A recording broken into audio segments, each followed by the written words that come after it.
Dr. Fred Hatfield is an impressive guy. He's a powerlifting champion, author, millionaire businessman with a beautiful wife. But he'll tell you his greatest accomplishment is killing his cancer, just in the nick of time. The doctors gave me 3 months to live because of widespread metastatic cancer in my skeletal structure. 3 months. 3 different doctors told me that same thing. It's a horrible, horrible feeling to have someone tell you that the person that you love only has 3 months to live and you're not going to be with him anymore. While Fred was preparing to die, he heard about an anti-cancer diet, also known as metabolic therapy. With nothing to lose, he gave it a try and was shocked when it actually worked. And the cancer was gone completely. To this day, there's no trace of it, and it's been over a year. Although it wasn't easy, Fred stopped eating carbohydrates because carbohydrates turn into glucose inside your body. Cancer cells love glucose and need it so badly that if you stop giving it to them, they die. And it just absolutely amazes me that medical science is just now finding this out. Fred's recovery was not a surprise to Dr. Dominic D'Agostino. His team of scientists at the University of South Florida study metabolic therapy. When they removed carbohydrates from the diets of lab mice, the mice survived highly aggressive metastatic cancer, even better than when they were treated with chemotherapy. We have dramatically increased survival with metabolic therapy. So we think it's important to get this information out. And it's not just lab mice. He's also seen similar success in people, lots of them. I've been in correspondence with a number of people, probably at least a dozen people, and over the last 1.5 to 2 years, and all of them are still alive, so despite the odds.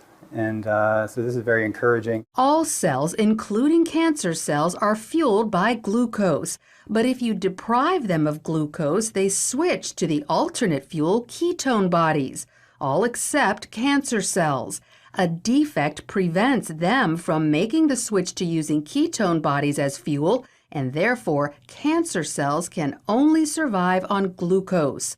All other cells can use either glucose or ketone bodies. Your normal cells have the metabolic flexibility to adapt from using glucose to using ketone bodies. But cancer cells lack this metabolic flexibility, so we can exploit that. People like Fred, who deprive their cells of glucose and fuel them with ketone bodies instead, eat what's known as a ketogenic diet. It consists of almost 0 carbohydrates, but lots of natural protein and fat.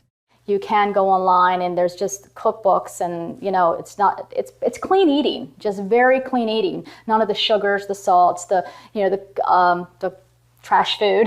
Natural proteins are ones in their original form, but processed meats like cold cuts and hot dogs are off limits because often carbohydrates have been added to them.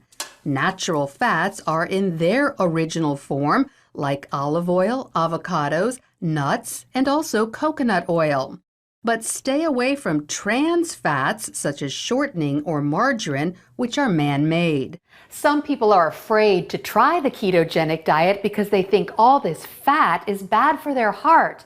But more doctors are now saying natural fat is actually good for you, even natural saturated fat like coconut oil and butter.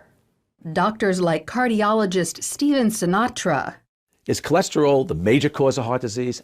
Absolutely not. In his book, The Great Cholesterol Myth, he says the real cause of heart disease is inflammation, which comes from eating too many carbohydrates.